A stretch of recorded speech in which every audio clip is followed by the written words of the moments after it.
ಇವತ್ತಿನ ಮುದ್ದು ಸೊಸೆ ಸೀರಿಯಲಲ್ಲಿ ನಿನ್ನೆಯಿಂದ ಕಂಟಿನ್ಯೂ ಆಗುತ್ತೆ. ಏನಾಗುತ್ತೆ ಅಂತ ಅಂದರೆ, ಕ್ವಾಟ್ಲೆ ಬಂದು ವಿದ್ಯುನ್ಗೆ ಒಂದು ಮೊಬೈಲ್ ಕೊಡ್ತಾನೆ. ಮೊಬೈಲ್ ಕೊಟ್ಟು, ನೀವು ಒಬ್ಬರೇ ಇರ್ತೀರಾ, ಹುಷಾರಾಗಿರಿ, ಇದು ಯಾವಾಗ ಬೇಕಾದ್ರೂ ಯೂಸಿಗೆ ಬರ್ಬೋದು, ಇದರಲ್ಲಿ ನಿಮ್ಮ ಮನೆಯವ್ರ ನಂಬರು ಮತ್ತು ವೀರಭದ್ರೇಗೌಡ್ರ ನಂಬರ್ ಎಲ್ಲರೂ ಸೇವ್ ಮಾಡಿದ್ದೀನಿ ಅಂತ ಹೇಳ್ತಾನೆ. ವಿದ್ಯಾ ಮನ್ಸಲ್ಲಿ ಅಂದ್ಕೊಳ್ತಾಳೆ, ಯಾವ ಜನದ ಪುಣ್ಯನೋ ಏನೋ ಕ್ವಾಟ್ಲೆ ನನ್ನ ಗಂಡನಾಗಿ ಸಿಕ್ಕವನೆ ಅಂತ ಅಂದ್ಕೊಂಡು ಸಡನ್ನಾಗಿ ಅಯ್ಯೋ ಇನ್ನೂ ಅಡುಗೆ ಮಾಡ್ಕೊಂಡಿಲ್ಲ ಅಂದ್ಕೊಂಡು ಅವಳು ತರಕಾರಿ ಹೆಚ್ಚೋಕ್ಕೆ ಅಂತ ಕೂತಿರ್ತಾಳೆ. ಈ ಕಡೆಯಿಂದ ಸುಭಾಷ ಫುಲ್ ಕುಡ್ಕೊಂಡು ವಿದ್ಯುನ್ ರೂಮಿಗೆ ಬರ್ತಾನೆ. ವಿದ್ಯುನ್ ರೂಮಿಗೆ ಬಂದು ವಿದ್ಯುನ್ ಹತ್ರ ಮಿಸ್ಬಿಹೇವ್ ಮಾಡೋಕ್ಕೆ ಸ್ಟಾರ್ಟ್ ಮಾಡ್ತಾನೆ. ಇನ್ನೇನು ಮಿಸ್ಬಿಹೇವ್ ಮಾಡಿ ಅತಿರೇಕಕ್ಕೆ ಹೋಗ್ಬೇಕಾದ್ರೆ ವಿದ್ಯುಂಗೆ ಸಿಟ್ಟು ಬಂತು. ಅಲ್ಲೇ ಇದ್ದಿದ್ದು ತುರೆಮಣೆ ತಗೊಂಡು ಅವ್ನು ಕತ್ತಿಗಿಡ್ತಾಳೆ. ಅದಾದಮೇಲೆ ಅವನು ಜೀವದ ಭಯಕ್ಕೆ ಎದುರುಕೊಂಡು ಅವಳನ್ನ ಬಿಡ್ತಾನೆ. ಬಿಟ್ಮೇಲೆ ಅವಳು ಚೆನ್ನಾಗಿ ಅವನಿಗೆ ಬೈದು ಹೊಡೆದು ರೂಮಿಂದ ಹೊರಗಡೆ ಕರ್ಕೊಂಡು ಬಂದಾಗ ಅವ್ರ ಮನೆಯಿಂದ ಸುಭಾಷನ ಅಮ್ಮ ಅಂದರೆ ಈಶ್ವರಿ, ಅವರ ಅಜ್ಜಿ, ಆಮೇಲೆ ಅವ್ರ ಅಕ್ಕ, ವೀರಭದ್ರೇಗೌಡ ಅಮ್ಮ ಎಲ್ಲರೂ ಬರ್ತಾರೆ. ಎಲ್ಲರೂ ಬಂದಮೇಲೆ ಕೇಳ್ತಾರೆ, ಏನಾಯಿತು, ಯಾಕೆ ಹಿಂಗೆ ಹೊಡಿತಿದ್ಯಾ, ಅವ್ನ ಗಂಡಸ ಮೇಲೆ ಏನಕ್ಕೆ ಹಿಂಗೆ ಕೈ ಮಾಡ್ತಿದ್ಯಾ ಅಂತ. ಆವಾಗ ವಿದ್ಯಾ ನಡೆದಿದ್ದೆಲ್ಲ ಹೇಳ್ತಾಳೆ. ಇದನ್ನು ಕೇಳಿದ ಅಜ್ಜಿ, ನಿನ್ಗೆ ಬರೀ ಕೈಯಲ್ಲಿ ಹೊಡಿಬಾರ್ದಿತ್ತು, ಇವನಿಗೆ ಮೆಟ್ಟು ತಗೊಂಡು ಹೊಡಿಬೇಕಿತ್ತು ಅಂದು ತನ್ನ ಕಾಲಲ್ಲಿ ಸ್ಲಿಪ್ಪರ್ ತಗೊಂಡು ಹೊಡೆಯೆಲ್ಲ ಬಿಡ್ತಾಳೆ. ಅದಾದಮೇಲೆ ವಿದ್ಯಾ ಹೇಳ್ತಾಳೆ, ಇದನ್ನು ನಿನಗೆ ಬಿಡೋಲ್ಲ, ನಾನು ಹೋಗ್ಬಿಟ್ಟು ನನ್ನ ಗಂಡನ ತವ ಮತ್ತು ಮಾವನ ತವ ಹೇಳ್ತೀನಿ ಅಂತ ಹೇಳ್ತಾಳೆ. ಆಗ ಈ ಕಡೆ ಈಶ್ವರಿ, ವಿದ್ಯಾ ನಿಂತ್ಕೋ, ಹೋಗಿ ಹೇಳಬೇಡ, ನೀನೇನಾದ್ರು ಅಕಸ್ಮಾತ್ ಇದನ್ನು ಹೋಗಿ ಹೇಳಿದ್ರೆ ಅವ್ರು ಇವನನ್ನು ಜೀವಂತವಾಗಿ ಉಳಿಸೋದಿಲ್ಲ ಅಂತ ಹೇಳ್ತಾರೆ.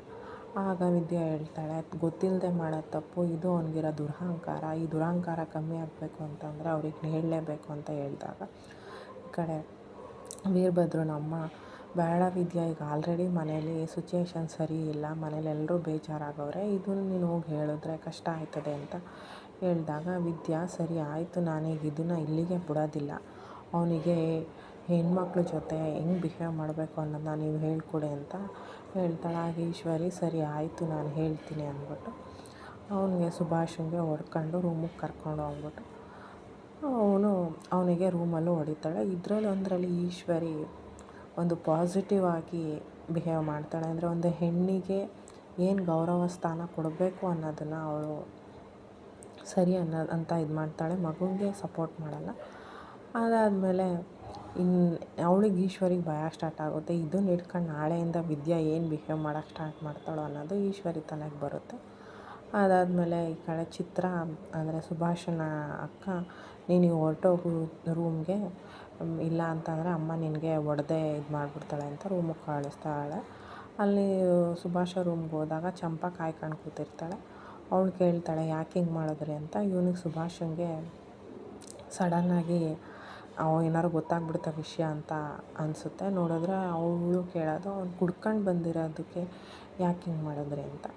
ಅದಾದಮೇಲೆ ಇಲ್ಲಿ ಈಶ್ವರಿ ಕರ್ಕೊಂಡು ಹೋದ್ಮೇಲೆ ರೂಮ್ಗೆ ಈ ಕಡೆ ಅಜ್ಜಿ ಮತ್ತು ವೀರಭದ್ರೇಗೌಡರಮ್ಮ ಇಲ್ಲೇ ವಿದ್ಯುನ್ ಜೊತೆನೇ ನಿಂತಿರ್ತಾರೆ. ಅಜ್ಜಿ ಕರೀತಾರೆ, ನೀನು ಚಾಪೆ ಮತ್ತು ಹಾಸಿಗೆ ತಗೊಂಡು ಹಟ್ಟಿ ಒಳಗಡೆಗೆ ಬಾ, ಇಲ್ಲೇ ಒಬ್ಬಳೇ ಇದ್ದರೆ ನಿನಗೆ ರಕ್ಷಣೆ ಇಲ್ಲ ಅಂತ. ಆಗ ವಿದ್ಯಾ ಹೇಳ್ತಾಳೆ, ನಾನು ಯಾರ ಮನೇಲಿದ್ದೀನಿ, ಶಿವರಾಮೇಗೌಡರು ಕೋಟೆ ಒಳಗಡೆ ಇದ್ದೀನಿ, ವೀರಭದ್ರೇಗೌಡರು ಕಟ್ಟಿರೋ ಈ ಕವಚ ನನ್ನ ಜೊತೆ ಇರೋವರೆಗೂ ನನಗೆ ಯಾರು ಏನೂ ಮಾಡೋಕ್ಕಾಗಲ್ಲ, ಹಂಗೂ ಯಾರು ಏನಾದ್ರು ಮಾಡೋಕ್ಕೆ ಬಂದರೆ ನನ್ನನ್ನು ರಕ್ಷಣೆ ಮಾಡ್ಕೊಳಕ್ಕೆ ನನಗೆ ಗೊತ್ತು ಅಂತ ಸ್ಟ್ರಾಂಗಾಗಿ ಹೇಳ್ತಾಳೆ. ಇದನ್ನು ನೋಡಿ ಅಜ್ಜಿಗೆ ತುಂಬ ಒಂಥರ ಪ್ರೌಡ್ ಥರ ಫೀಲಾಗಿ ಸಂತೋಷವಾಗಿ ಅವ್ರು ಹೋಗ್ತಾರೆ.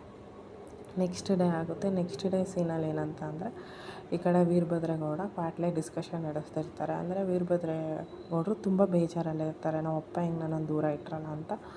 ಈ ಕಡೆ ಕ್ವಾಟ್ಲೆ ಸಮಾಧಾನ ಮಾಡ್ತಾ ಇರ್ತಾರೆ. ಅಲ್ಲಿ ವಿದ್ಯಾ ಬರ್ತಾಳೆ, ನೋಡ್ತಾಳೆ ಈ ಥರ ಇದನ್ನೆಲ್ಲ ಆಗಿರೋದನ್ನೆಲ್ಲ ನೋಡಿ, ನನ್ನಿಂದಾಗಿ ಈ ನನ್ನ ಗಂಡ ಇಷ್ಟೊಂದು ಸಂತೋಷದಿಂದ ಇರಬೇಕಾಗಿರೋ ನನ್ನ ಗಂಡ ಇವತ್ತು ಇಷ್ಟೊಂದು ದುಃಖದಲ್ಲಿದ್ದಾರೆ ಅಂತ ಅವಳು ಫೀಲ್ ಮಾಡ್ತಾಳೆ. ಅದೇ ಇವತ್ತಿನ ಎಪಿಸೋಡಲ್ಲಿ ಆಗಿತ್ತು.